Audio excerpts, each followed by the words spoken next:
What is up, everybody? Welcome back to the movie review, the show where I talk about everyone's favorite movies. And we're not talking about a Sonic movie this time. No, we're talking about the 1997 classic Space Jam, which I've had on my radar for a while. Want to talk about it. Classic movie.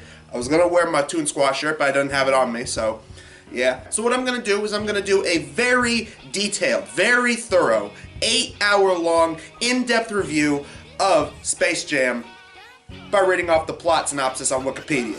In 1973, a young Michael Jordan tells his father, James, about his dreams of playing in the NBA.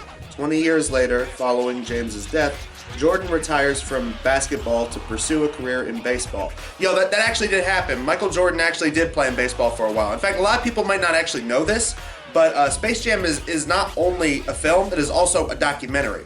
This actually happened. A lot of it was real. It's a good thing they had cameras recording all the stuff that was happening in the film. In outer space, the amusement park Moron Mountain is in decline. Much like other big businesses that are slowly going in decline these days, if you know what I'm saying.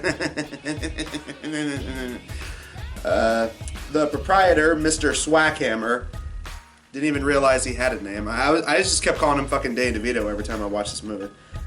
Learns of the Looney Tunes from the Nerdlucks, a quintet of minions. Oh, so Illumination's gonna come after these guys, I see. And orders them to abduct the Tunes to serve as attractions. The Nerdlucks enter, I never fucking knew that it was called the Nerdlucks. I always just called them Monstars, because I think that's what everybody calls them. Just because that's what they call themselves, the Monstars. I don't think they ever say Nerdlucks once in the fucking movie. The Nerdlucks enter the Toons universe, hidden in the center of the Earth, and hold them hostage before Bugs Bunny convinces them to allow the Toons to defend themselves. Toons challenge the Nerdlucks to a basketball game, noting the latter's small stature.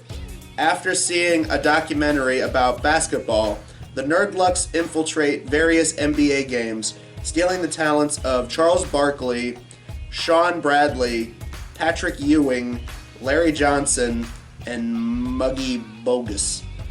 They use these talents to transform into gigantic muscular versions of themselves known as the Monstars. Okay, yeah, there we go. Realizing they need help, the Toons pull Jordan into their universe as he golfs with Bill Murray, Larry Bird, and Jordan's assistant, Stan Podolak.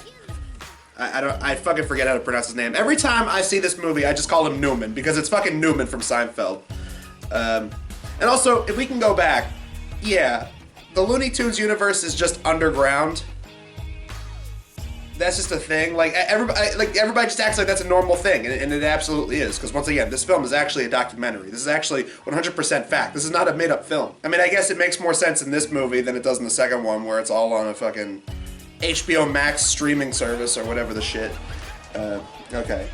Bugs explains their situation to Jordan, who is initially reluctant to help and completely nonchalant by the fact that just cartoon characters exist in reality. I think a lot of people would just chalk that up to Michael Jordan not being an actor. However, I would say you haven't seen really shit basketball movies if you haven't seen anything with Shaq. I mean, Shaq could not act for shit. I mean, Shaq could act as well as he could rap.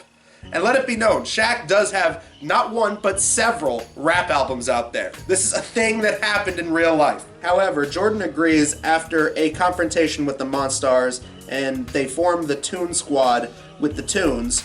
They are joined by Lola Bunny, with whom Bugs is enamored.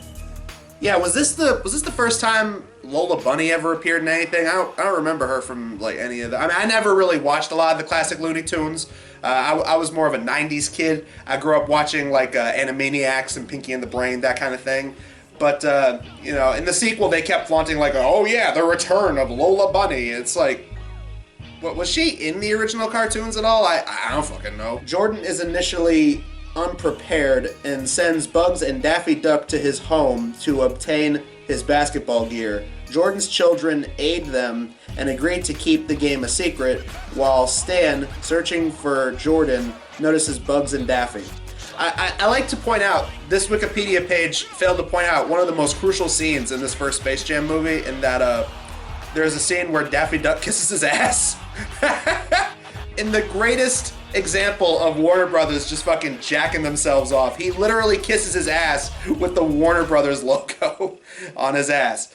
Oh man, if that's not fucking Warner Brothers just patting themselves on the back, I don't know what is. While Stan, searching for Jordan, notices Bugs and Daffy, follows them to their world, and joins the team. Meanwhile, the incapacity of the 5 players results in a national panic that culminates in the season's suspension.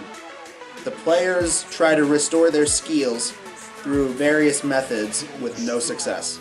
Yeah, that was a bunch of like, every once in a while they'd cut back to the basketball players trying to like do simple layups and they weren't able to do it anymore, and they go to a doctor, and because they're so tall they end up bumping their heads while the doctor walks through a door.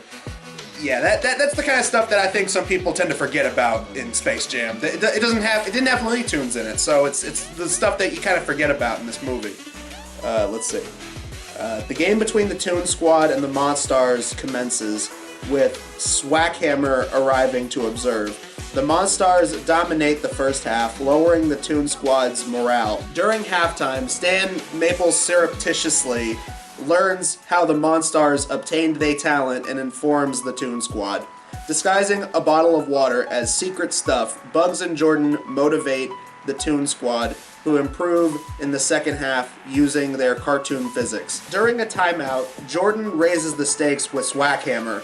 If the Toon Squad wins, the Monstars must relinquish their stolen talent, and if the Monstars win, Jordan will become the new Moron Mountain attraction. On Swackhammer's orders, the Monstars become increasingly violent, injuring most of the Toon Squad. But it's okay because it's cartoon violence, okay? There's no need to worry, Moms Against Facebook pages, don't make Moms Against Space Jam, for the violence in cartoons. With 10 seconds left in the game, the Toon Squad is down by 1 point and 1 player, with only Jordan, Bugs, Lola, and Daffy still able to play. Murray unexpectedly arrives and joins the team. He shows up for literally a couple seconds, because you know why? Bill Murray don't give a fuck. That's why that happened. He unexpectedly arrives. He showed up on set, wanted to be in there, and they just fucking let him be in the movie. I would not be surprised if that was the case. In the final seconds, Jordan gains the ball with Murray's assistance, but it's pulled back by the Monstars. On Bugs' advice, Jordan uses cartoon physics to extend his arm and achieve a slam dunk. Yeah, I don't know how Michael Jordan was able to do that. I think that's something that the cartoons should have been able to do. But again, we gotta remember, this is a documentary, this really happened. It's absolutely not smoke and mirrors, no special effects, none of that. That was actually legit. That actually happened in the film. So, I'm willing to put that aside. I'm willing to put that behind me. Winning the match with a buzzer beater. After Swackhammer scolds the Monstars for their failure, Jordan helps them realize they only served him because they were once smaller. They insert Swackhammer inside of a missile and send him to the moon. Right to the moon, Alice!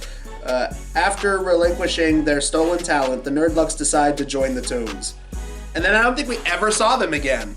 I think they just barely show up in the fucking second Space Jam. I don't think we ever saw those characters again. Outside of merchandising for Space Jam, because holy shit, this movie makes a shitload of money now. Jordan and Stan return to Earth and return the talent. Wait, return to Earth? It already was on Earth. It was in the center of the Earth. I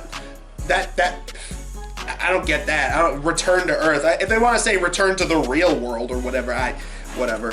So yeah, Jordan and Stan return to Earth and return the talent to the 5 players who remarks convince Jordan to return to the NBA. Yeah, well, so you see, there you go. That's the plot of Space Jam. A lot of people say it don't make any sense. A lot of people say it was just an excuse to sell sneakers or whatever, because it was originally based on a bunch of old commercials for Jordans and Nikes and what have you. But I think after all this time, Space Jam, it still holds up. Not a perfect movie. Some of it don't make any sense. You could argue that it's not fucking Casablanca, it's not Citizen Kane, but you know what? It's Space Jam. It's perfectly fine for what it is. And we can all take some solace in the fact it's still better than the second Space Jam, which really, really sucks balls.